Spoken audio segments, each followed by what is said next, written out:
Porque siempre es mejor hablar. En Duna comienza Hablemos en Off. Opinión, conversación y los temas de la actualidad en perspectiva. Junto a Nicolás Vergara, Consuelo Saavedra y Matías del Río. Auspicio de Somos GTD, más que tecnología. Prudential AGF, en alianza con AFP Habitat. Cervecería AB InBev, por más motivos para brindar. Tech, en el mundo de la minería, el mundo debe estar primero. Larraín Vial, invierte mejor. Mita Rentacar y Leasing Operativo. Toku, la plataforma de pagos a tu medida. Universidad Andrés Bello, acreditada en nivel de excelencia en todas las áreas. Clínica Alemana, si es tu salud, es la alemana. Digitaliza el área de recursos humanos con Talana. Y en Consorcio, te damos el respaldo que necesitas para avanzar en todos tus proyectos. Duna, sonidos de tu mundo.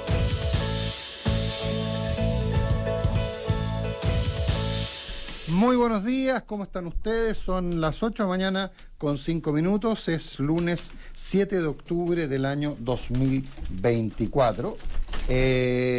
Estamos junto con Matías del Río y en cualquier momento tendremos a Consuelo Saavedra, si es que no está ya la Consuelo. Creo que no. Pero, ¿cómo estás, Matías? Nicolás, ¿cómo estás tú? Muy buenos días. Buenos días, buenos días. Oye...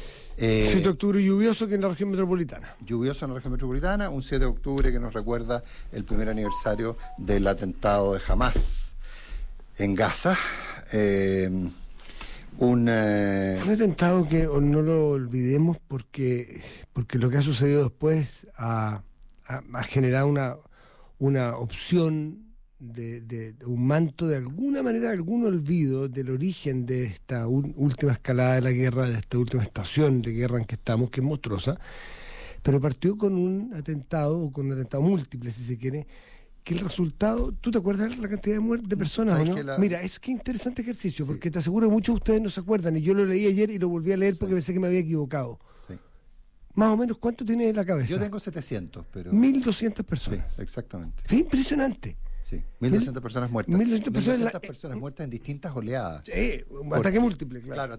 Pero un ataque múltiple, pero tú lo escuchaste y tú lo escuchaste también en una entrevista a una persona que había vivido muchos años ahí, y lo chequeé con otras personas que tienen contacto y me decían que también se había producido después una tercera oleada de gente, de habitantes, gente que eran los vecinos de los palestinos que vivían en esa zona de los asentamientos israelíes, que también entraron, robaron, y cuando quisieron impedir que robaran, mataron. O sea, fue una cosa muy, muy brutal. Probablemente recordamos los rehenes, y en la cabeza tenemos así a primera, a bote pronto, que murieron 20, 30 personas.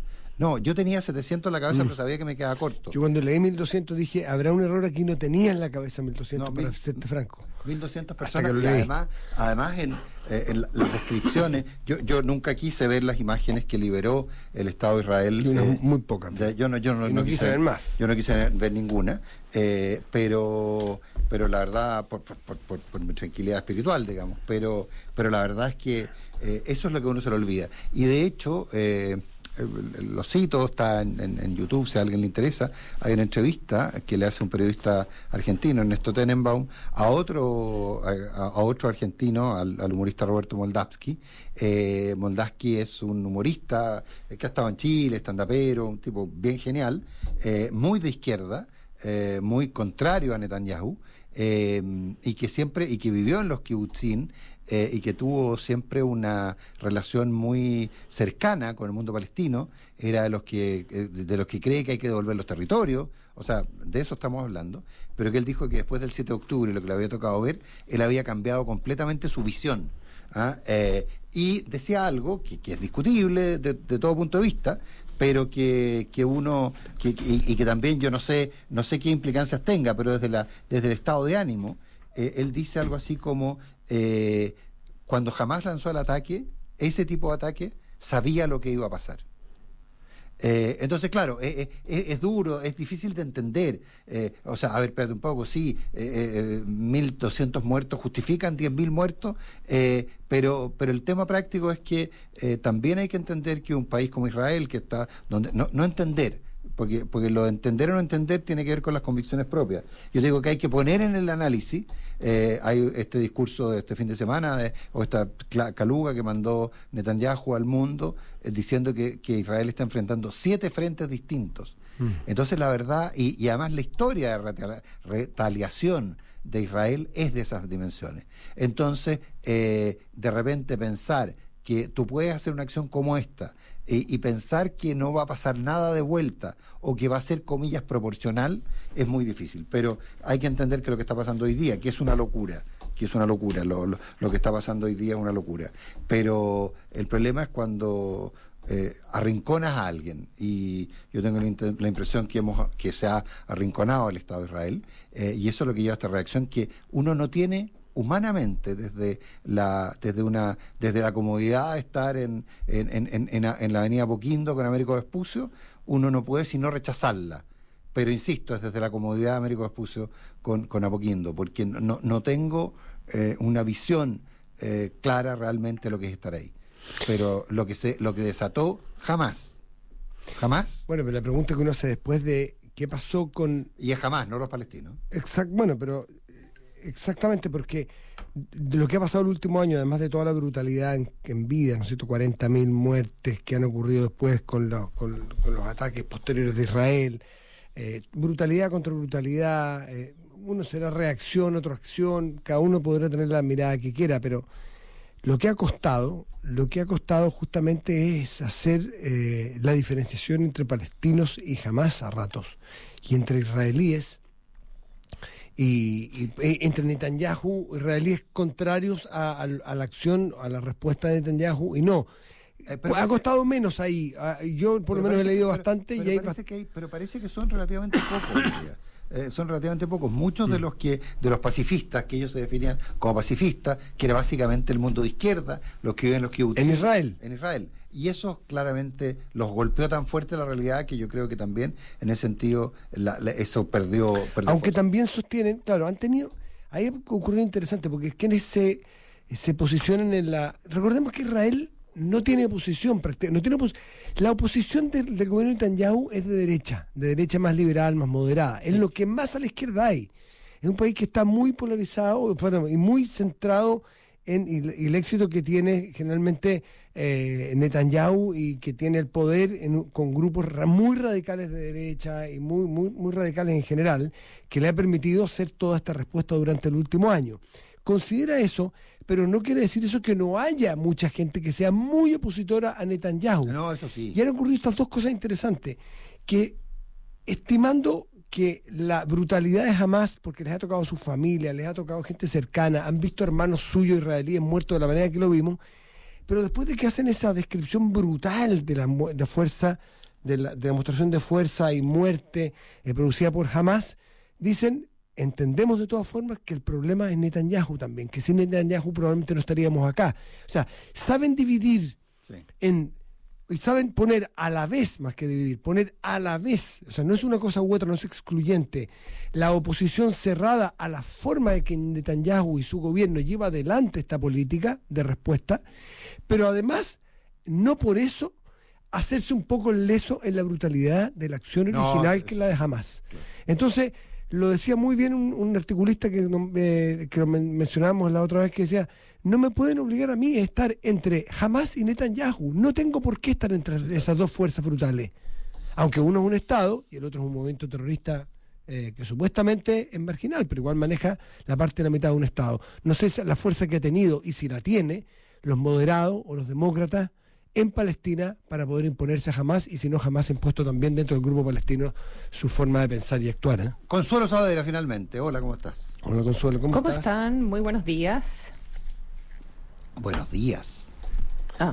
Aquí Me está. asusté, pensé Me que- imagino No, estamos esperando tus...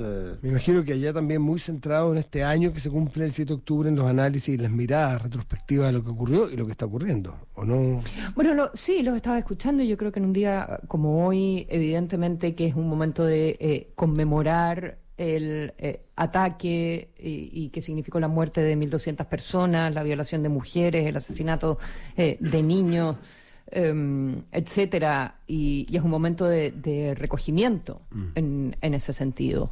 Pero evidentemente que también es un momento de preguntarse cuánto tiempo más y cuáles son los objetivos de la defensa y del ataque de Israel, por otra parte, en diferentes frentes. Porque se ha dicho que por una parte es la destrucción de Hamás. ¿Cuándo, en qué momento das por terminado ese cometido?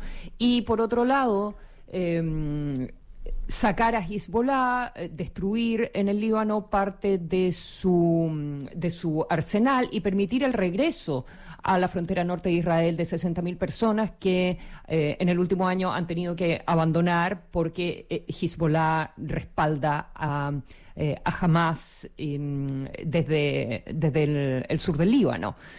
Y también, obviamente, la pregunta sobre Irán y qué pasa ahí también en el contexto de las elecciones de Estados Unidos, cuando falta tan poco para esas elecciones y se dice que Netanyahu está aprovechando este interregno, por decirlo de alguna manera, para actuar en los términos que estime convenientes, porque si bien muchos países, incluyendo Estados Unidos, tratan de conseguir algún tipo de tregua, sobre todo en términos humanitarios, pero también en términos de poder rescatar a los rehenes que quedan. Hay 90 o 100 personas que todavía no han sido rescatadas, de las cuales no hay mucha claridad si queda la mitad. Si ha habido muerte quizás, allí. Sí. o quizás hay un 30% de personas vivas, pero aún así Netanyahu finalmente lo que leía este fin de semana a propósito de la conmemoración de este primer año del ataque es, bueno, Netanyahu se ha salido con la suya, finalmente negocia por un lado o se sienta a conversar, pero por otro lado lleva adelante las acciones que estima convenientes y pertinentes.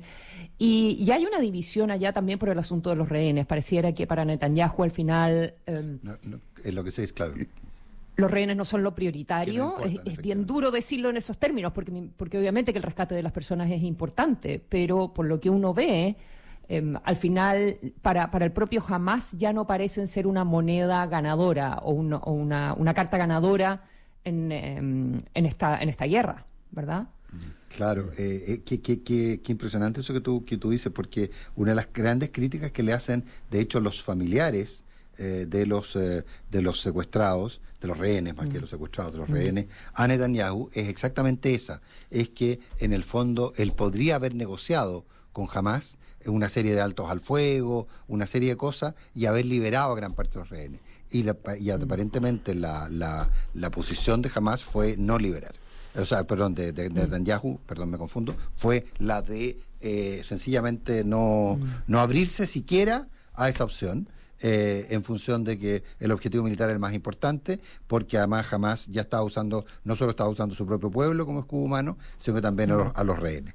Y eso, y ahí hay, como tú bien dices, Consuelo, hay una gran crítica interna por eso, porque se podrían haber resuelto, y daría la impresión que ya para el gobierno, para Netanyahu y para el alto mando militar, que entiendo que no es uno solo tampoco, los rehenes ya no son un problema, porque dan por supuesto que la mayor parte están muertos, además. Y otra de las derivadas que ha tenido, la inicial, son la cantidad de vidas que se han perdido, ¿no es cierto? Se cuentan entre 40.000 más los 1.200 del ataque original, son números que uno lee, no sabe qué grado de exactitud tienen, pero de todas maneras son números que, wow, son bien impactantes. Lo que sea. Y una derivada que es la de geopolítica, pero eso suena muy académico. Yo creo que hay que decirlo también con otras palabras de comprensión más masiva que nosotros nos haga sentido en nuestra cotidianidad. Lo que hemos visto es el despertar a ver, no solo el despertar, sino que la la funcionalidad que ha tomado un mundo musulmán radical, que lo veíamos en países funcionando con sus propias poblaciones, impidiéndole a las mujeres asistir, en algunos de estos países, no exactamente en todos, pero a las mujeres asistir o los han sacado de todos los avances civilizatorios que habían tenido en volver, qué sé yo, a las universidades. La ablación sigue existiendo. A poder caminar con rostros descubiertos si es que ellos quisieran.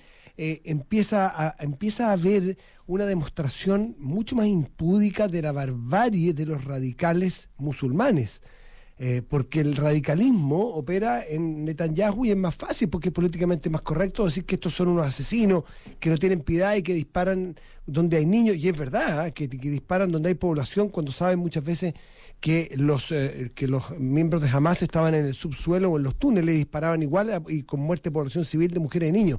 Pero eso se dice y a nadie le tiembla la voz en decirlo. Pero para el otro lado, a veces hay muchos más vericuetos para decir la barbarie que ha demostrado el mundo radical musulmán y que además se ha ido juntando en todas estas patas, desde los hutíes en Yemen, desde ahora que se mete Irán como Estado, desde el Hezbollah, qué sé yo, Hamas en Gaza, y otros grupos que empiezan a ofrecer su ayuda y empiezan a operar en un creciente movimiento que muestra con la cara mucho más descubierta esa intolerancia que no sé hasta dónde pretende llegar en el mundo. A mí eso me ha llamado mucho la atención en el último año. Radicalismos tomándose el mundo. 8 de la mañana con 20 minutos.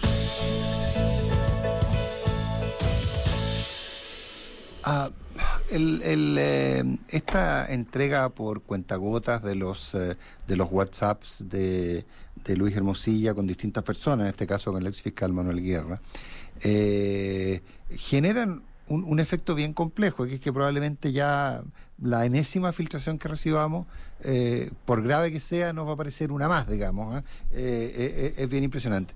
Pero las que se conocieron, ya que no tienen, o sea, tienen un efecto político sin duda, pero que ya hablan del tipo de persona y del tipo de diálogo que tenían Hermosilla con el fiscal Guerra, la verdad, Luis Hermosilla con el fiscal Guerra, la verdad es que, y me refiero a conversaciones que se dieron a conocer en Tienda Word Clinic, entre el ex fiscal y el abogado, en que se refieren al alcalde de Puente Alto, de la Florida, Rodolfo Carter, en que se refieren a Evelyn Matei, la procacidad, el nivel, la verdad que nos hace perdernos un poco en el fondo de todo lo que está ocurriendo, pero la banalización de este tema es lo que a mí me complica, porque nos vamos a quedar en la ordinariez de los comentarios, en la desubicación de los comentarios, en lo misógino de las conversaciones, en lo sexista, en lo homofóbico de los comentarios, pero en el fondo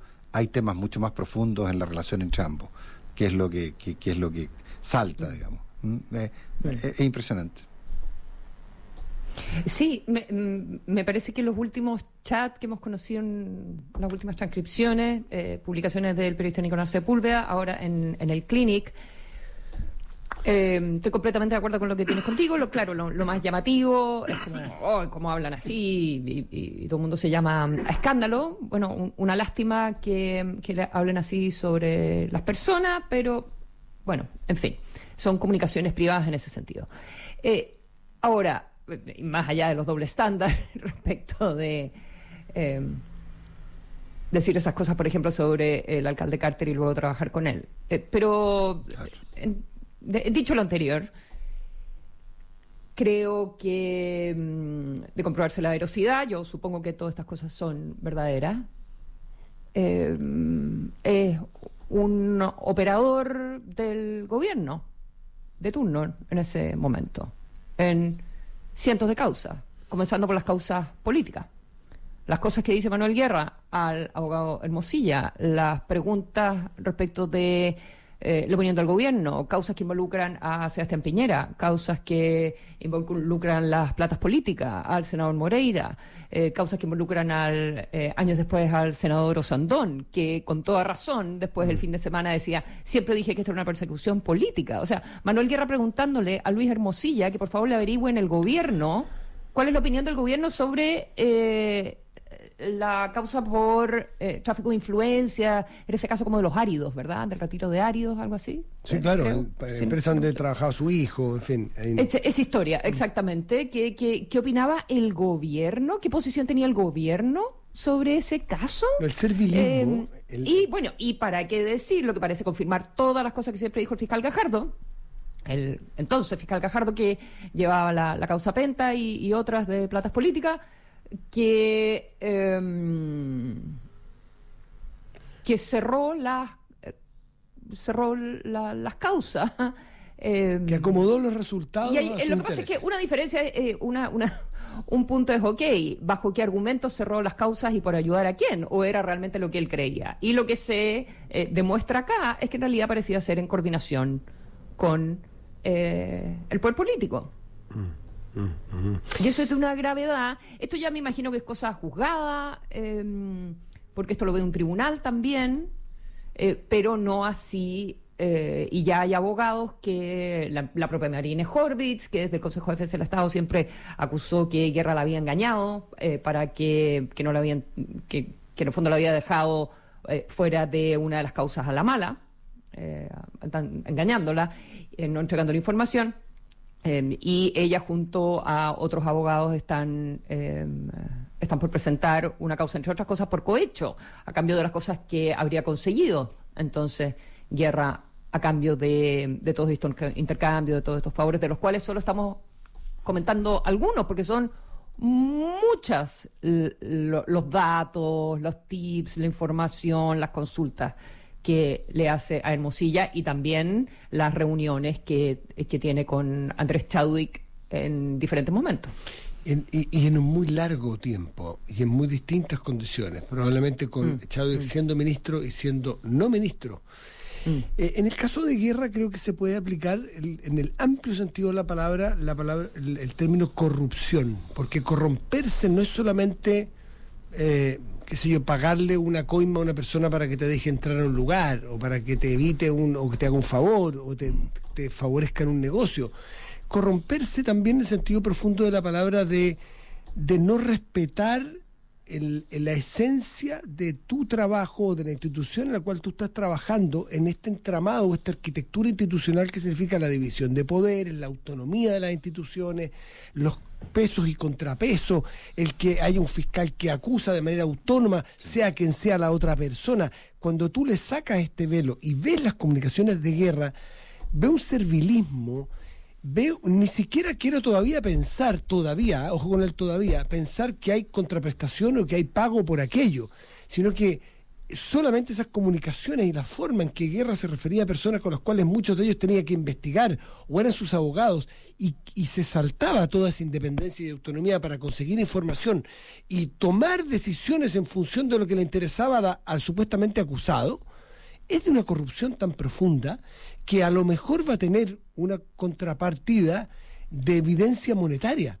Cuando levanten, y entiendo que ya se solicitó el levantamiento de la información bancaria o ya la levantaron del fiscal, porque se está cuestionando algunas compras y quieren establecer si su patrimonio calza con sus ingresos. Bueno, hemos nombrado los que se han hecho públicos. Hay otros que suenan en el mentidero, que naturalmente no nos vamos a hacer cargo de ellos ni los vamos a mencionar, de otras personas que habrían tenido favores de Guerra en cuanto a que los acusaron sorpresivamente de cosas mucho menores de los que originalmente se le estaba acusando a algunas personas. Y alguien dice, bueno, ¿y de por medio no hay plata? Si es que a ti, Consuelo, y yo como fiscal te acuso de crimen, qué sé yo, un crimen agravado por tal y cuales circunstancias, y de repente de la noche a la mañana yo te acuso como falta leve, ¿y qué pasó entre medio, entre tú y yo? Y si me levantan a mí las cuentas y resulta que tú tienes un depósito hacia mi persona de tales y cuales millones de pesos, y entonces yo como fiscal dejé de perseguirte con la fuerza que te perseguía antes.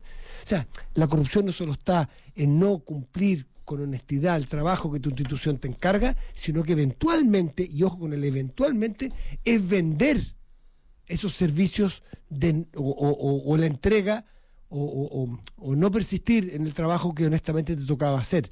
Yo creo que ahí puede haber otra caja de Pandora en el fiscal Guerra, fíjate.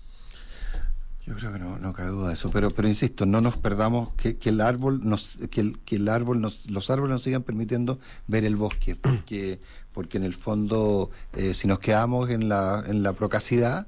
No, yo no me referí No, estoy abonando lo que dijiste tú y lo que dijo la Consuelo y lo que intenté yo decir en un principio. Sí, es lamentable lo que dijo, pero no es lo central. Y no nos quedemos en que sea eso, porque al final siempre existe esa tentación. 8:28 a.m.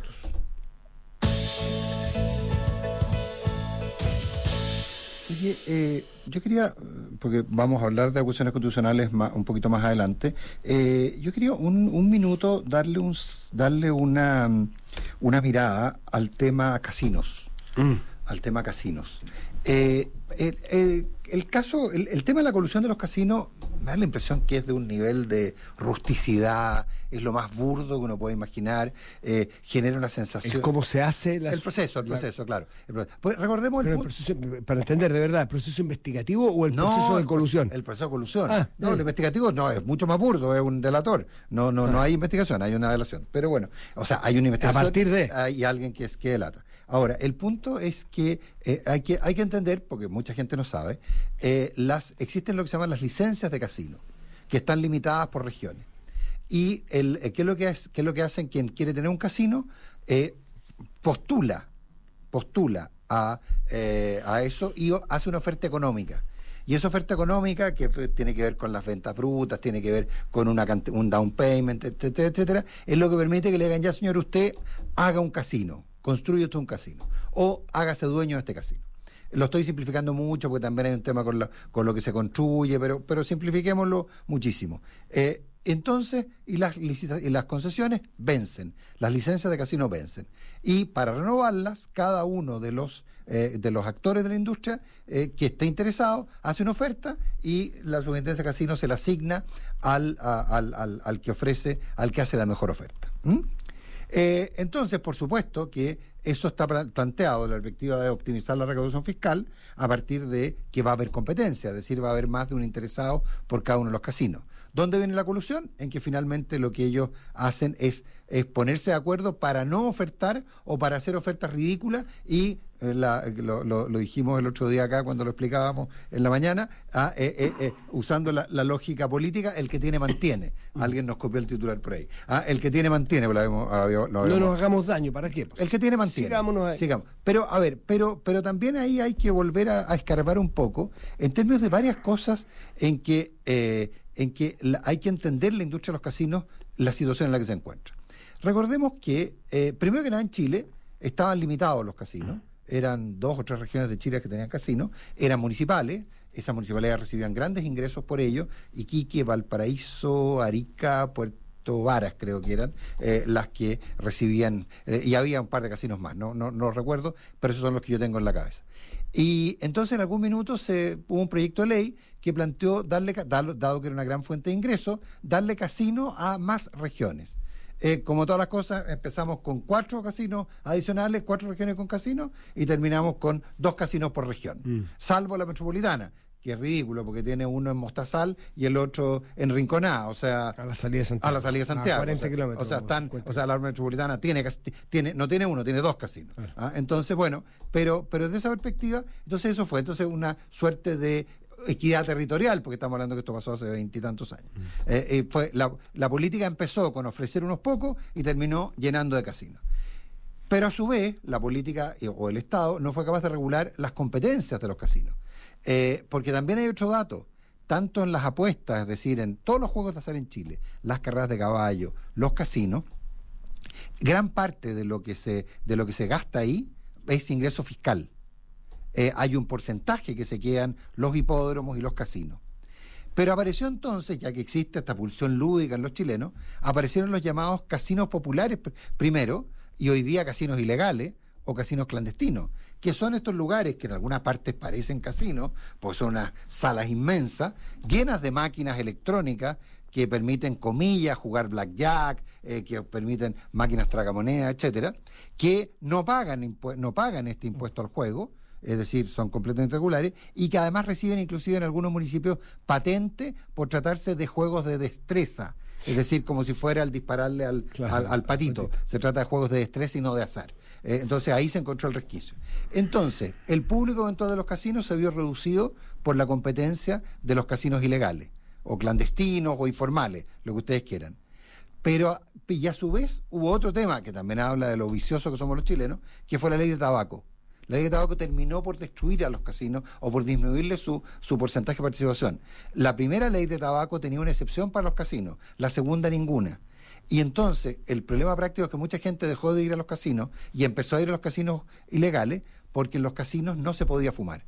Eran áreas libres de tabaco. Y en las otras tampoco, pero como no los controla nadie, entonces, y agrégale las carreras de galgos y agrégale un montón de juego clandestino. Entonces, ¿qué es lo que ocurre? Hoy día los ingresos de los casinos han caído de tal forma que prácticamente todos están o en la insolvencia o al borde de la insolvencia.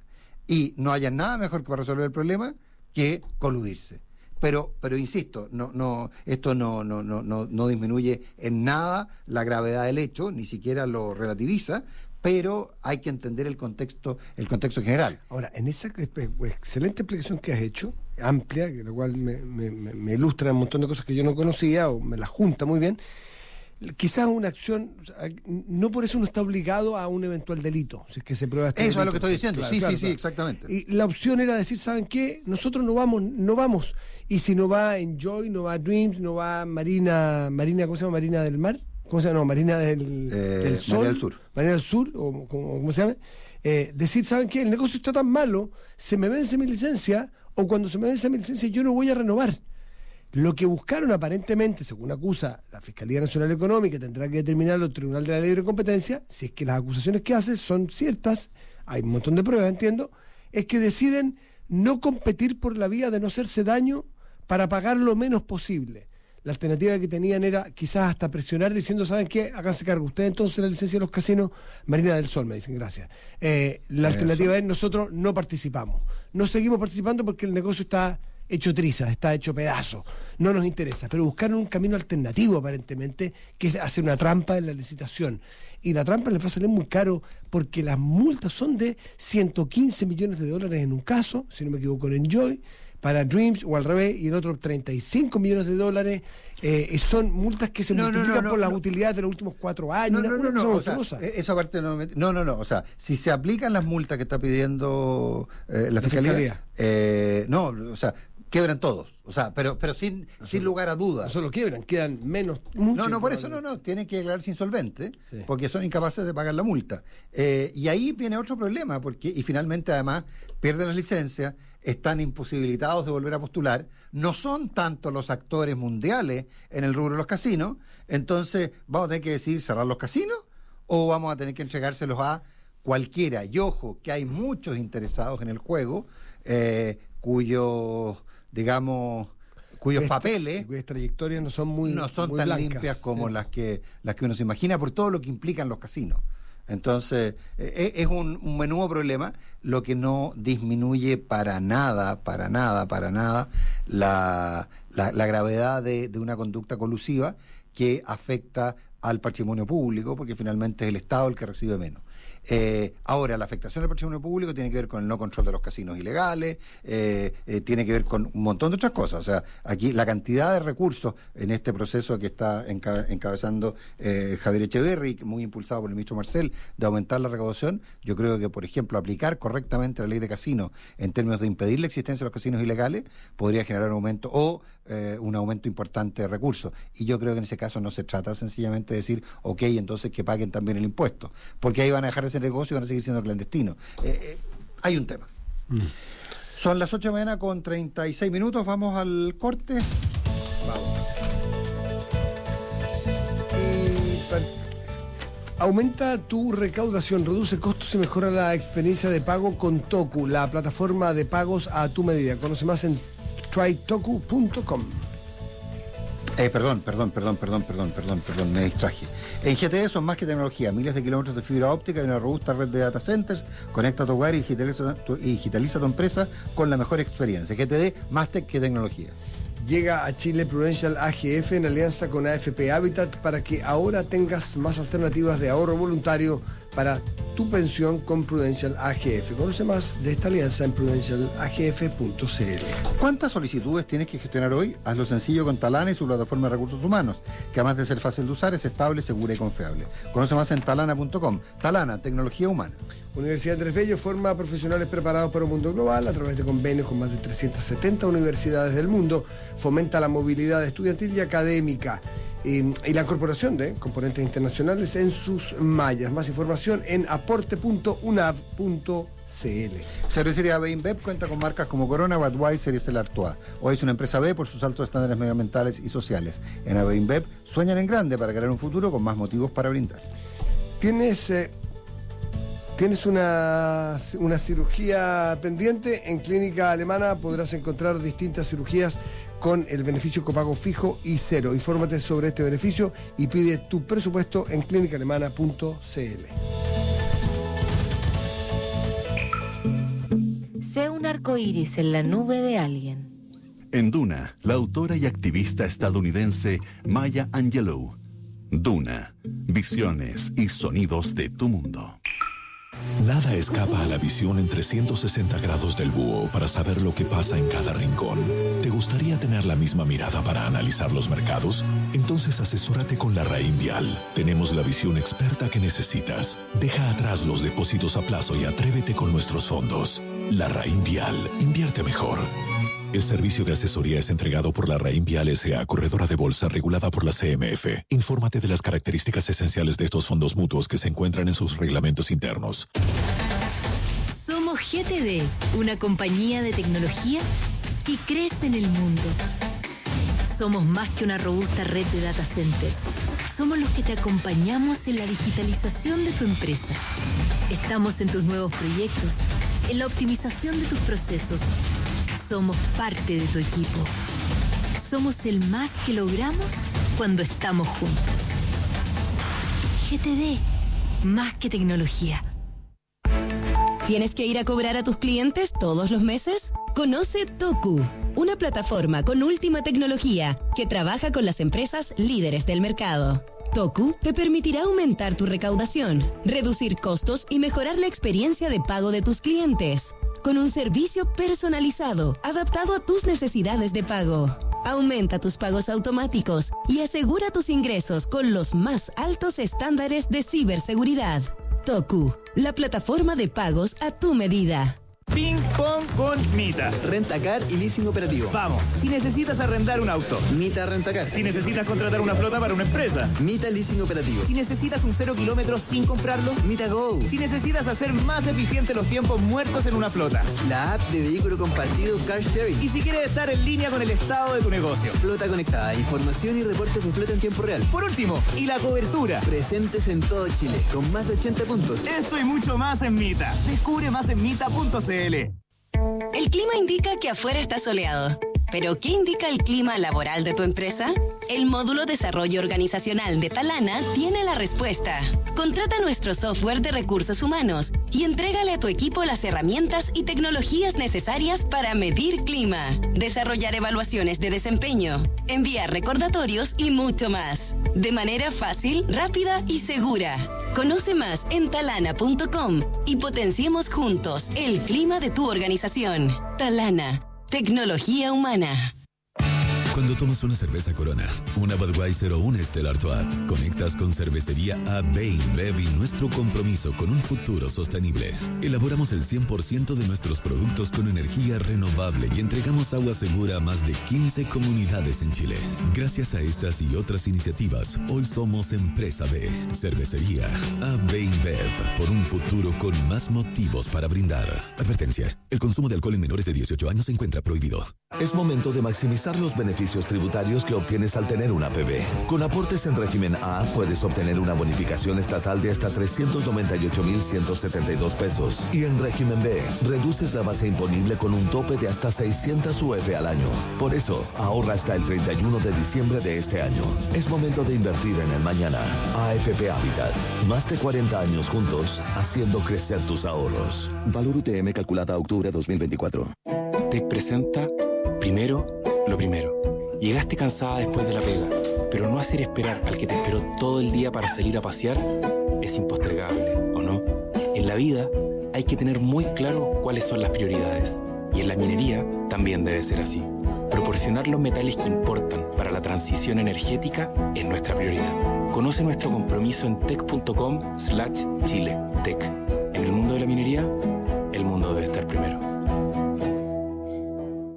En línea con las necesidades de un mundo globalizado, en Universidad Andrés Bello, la internacionalidad es parte de su sello formativo. Con más de 370 convenios internacionales, es también miembro de 7 consorcios de cooperación global, fomentando así la movilidad estudiantil, la incorporación de componentes internacionales a sus mallas académicas y la colaboración científica de sus investigadores. Universidad Andrés Bello, acreditada en nivel de excelencia en todas las áreas. ¿Escuchaste eso? Eso es plata ganando más plata. Y es lo que escuchan todos los que tienen la cuenta Más Digital Consorcio. Una cuenta donde ganas más plata solo por tener saldo en ella. Saca tu cuenta ahora mismo en consorcio.cl para que después de escuchar esta frase puedas escuchar. Infórmese sobre las comisiones asociadas a la cuenta Más. Otorgamiento sujeto a evaluación comercial. Infórmese sobre el límite de garantía estatal de los depósitos en su banco o en cmfchile.cl. Sigue la conversación junto a Nicolás Vergara, Consuelo Saavedra y Matías del Río. Es Hablemos en Off, en Duna, 89.7 FM y Duna.cl. Cuenta Más de Banco Consorcio es la cuenta vista que te paga un 6% de interés anual por el saldo en tu cuenta. No hay otra igual. Solicítala 100% online en consorcio.cl. Primero lo primero, proporcionar los metales que importan para la transición energética es la prioridad de TEC. TEC, en el mundo de la minería, el mundo debe estar primero. ¿Aún inviertes en depósitos a plazo? Invierte mejor con el apoyo y asesoría de una empresa con 90 años de experiencia. Haz el cambio con los expertos en inversiones de la Reinvial, quienes cuentan con una mirada panorámica como la del búho. La Reinvial, invierte mejor. Son las 8:45 y tomamos contacto con el abogado Luciano Fuyú, que es el defensor del ministro de la Corte Suprema, Jean-Pierre Matus, en la acusación constitucional que se ha cursado en su contra. Abogado Fuyú, ¿qué tal? Muy buenos días, gracias por estar con nosotros. Buenos días. Buenos días, gracias a ustedes tres, muy amable. Consuelo. Buenos días. A ver, ministro, usted, el ministro digo, en la defensa del ministro. Defensor del ministro. Por su intermedio, el ministro.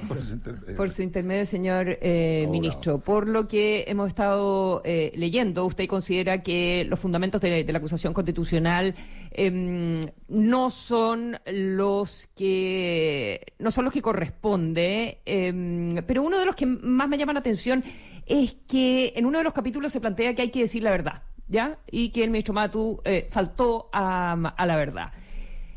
¿Por qué usted considera que el deber de veracidad no es parte de los deberes de un ministro de la Corte Suprema? No, Consuelo, buenos días. Buenos días. Está puesto de ese modo, digamos, en la contestación, quiero decir, porque nosotros hemos considerado que el ministro Matus, desde luego, nunca faltó la verdad, como primera cosa. En términos generales, por supuesto que la veracidad es un valor alcanzable y aspirable, quiero decir, ¿no? En cualquier persona, una parte del llamado social y de la evaluación.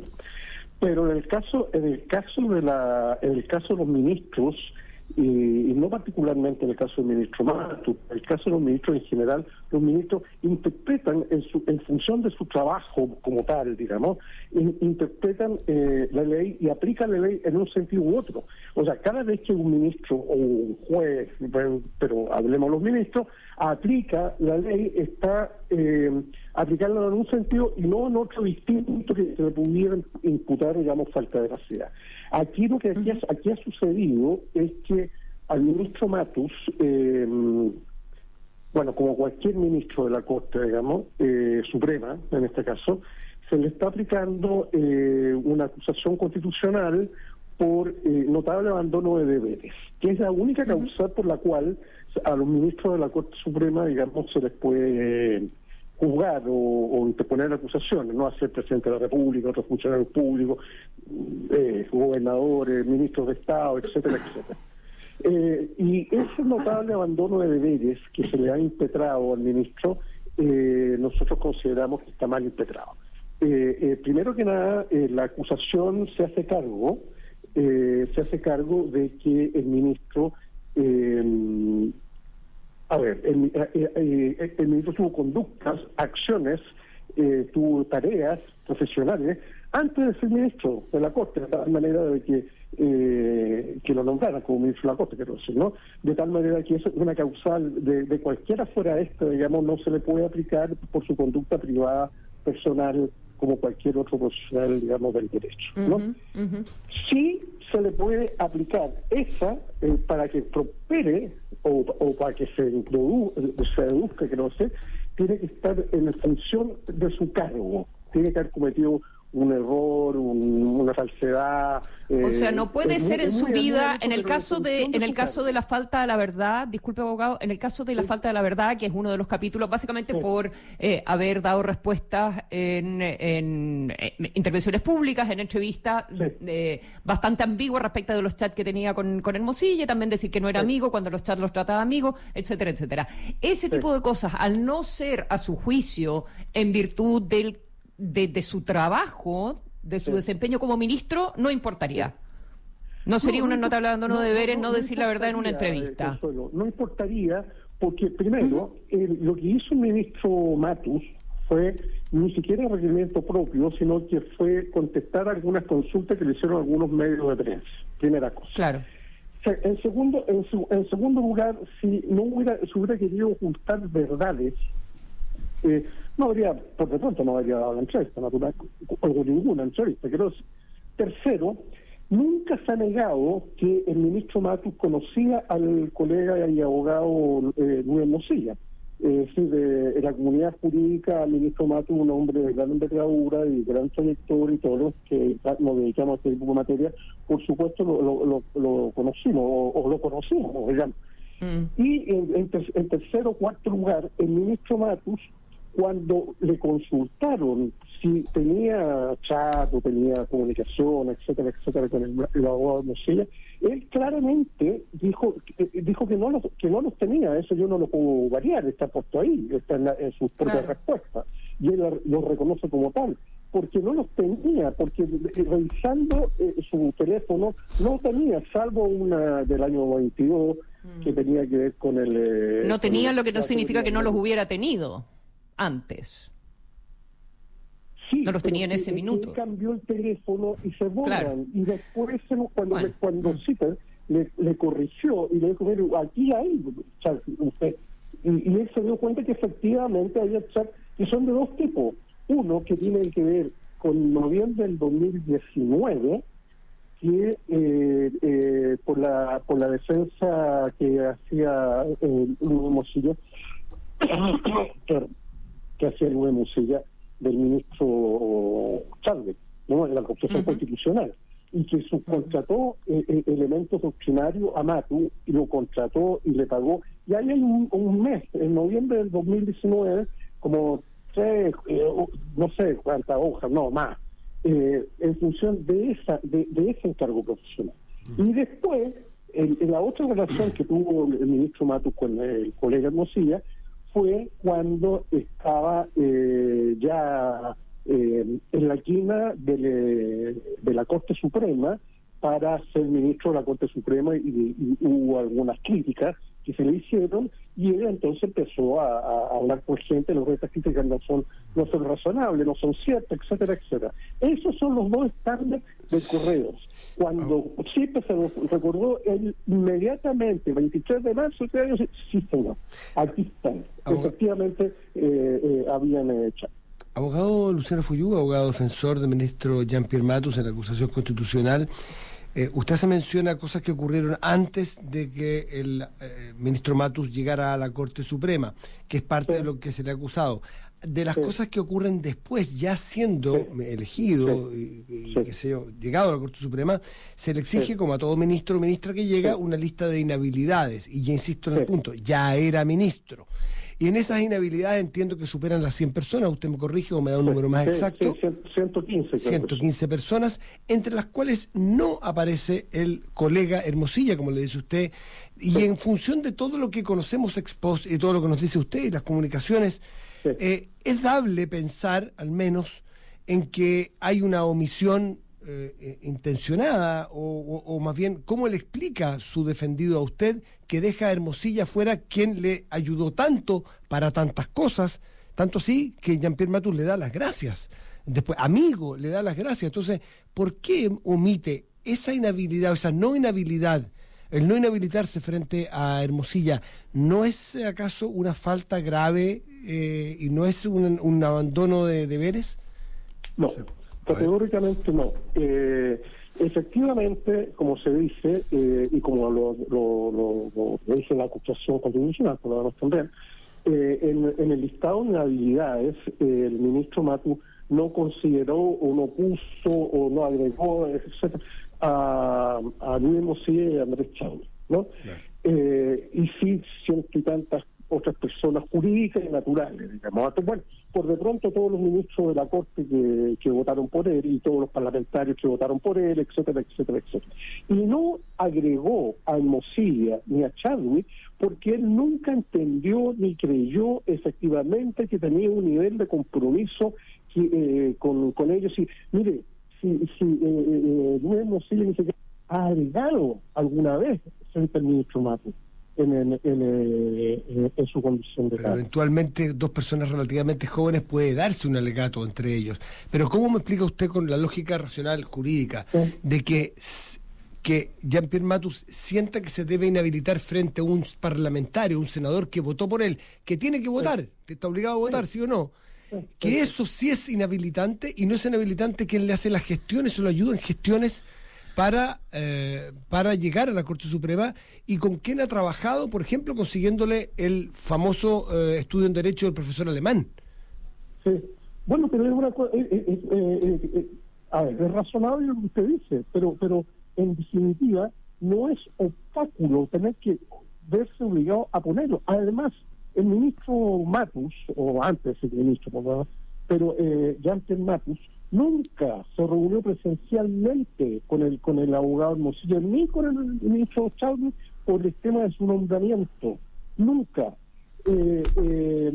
Lo que le comentó efectivamente a Hermosilla y a otras personas también que conocemos, que le estaban haciendo críticas, digamos, que no correspondían a esas críticas. Ahora, pero abogado, perdón, escúcheme una cosa. Sí. Él se inhabilitó, además, con la colega Catherine Fernández, que le había presentado una querella a Matus, ¿no, verdad?, en el proceso de nombramiento, porque, bueno, querella que quedó ahí porque la verdad es que no había delito, no había nada. Pero ella fue postulante a ser fiscal nacional, y los ministros de la Suprema, digamos, tenían que elegir, y él se inhabilitó para proteger efectivamente a esta señora, para que nadie se le dijera el día de mañana, ¿no, verdad?, que había votado o no había votado interesadamente. Esa es la situación que tiene Matus tuvo con Chadwick y con Hermosilla. Pero abogado, pero si yo entiendo, lo que usted me está diciendo es que no es notable abandono de sus deberes haber tenido un criterio equivocado o particular respecto a quiénes eran sus inhabilidades. Porque lo que usted me dice es que no los incluyó porque consideró que no había inhabilidad, porque consideró que no les debía nada. Y en vista de eso, que parece que tenemos todos alguna duda, eso no sería notable abandono de deberes, sino que sería un problema de criterio. Así es, sí, comparto plenamente el razonamiento que usted está haciendo. Sí, en la interpretación mía de la defensa, así es. No puede haber de otra manera. Sino, además, ahora, las habilidades son voluntarias. Pero eso en sede judicial... Pero en sede judicial está muy claro cuando es entre abogados. Pero usar ese argumento en términos de la acusación constitucional, que es 100% política, me parece al menos complejo. No, la acusación constitucional no es 100% política. Que la quieran hacer política, o juicio político, como se dice en la acusación.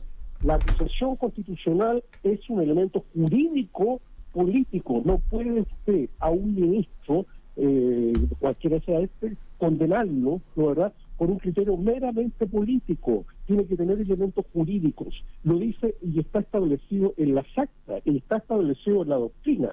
Es decir, en Chile han habido del orden de 100 acusaciones constitucionales desde que se estableció como tal en el año 1800, hasta la Constitución de los Chiles.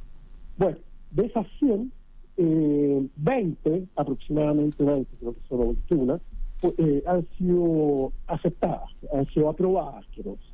Y de esas 20, una sola ha sido aceptada respecto del ministro de la Corte Suprema, que es por el caso del ministro Cercea, ¿no? No hay ministros destituidos por el Parlamento, ¿no es cierto?, salvo el ministro Cercea, ¿no, verdad?, por notable abandono de él. Abogado, sí, quería preguntarle por otra más de los capítulos en los segunditos que nos quedan, que es lo que tiene que ver con el deber de imparcialidad de un juez, en este caso del ministro Matus, a propósito del chat donde él le agradece todo una vez que ya fue nombrado por el presidente Sebastián Piñera en la Corte Suprema.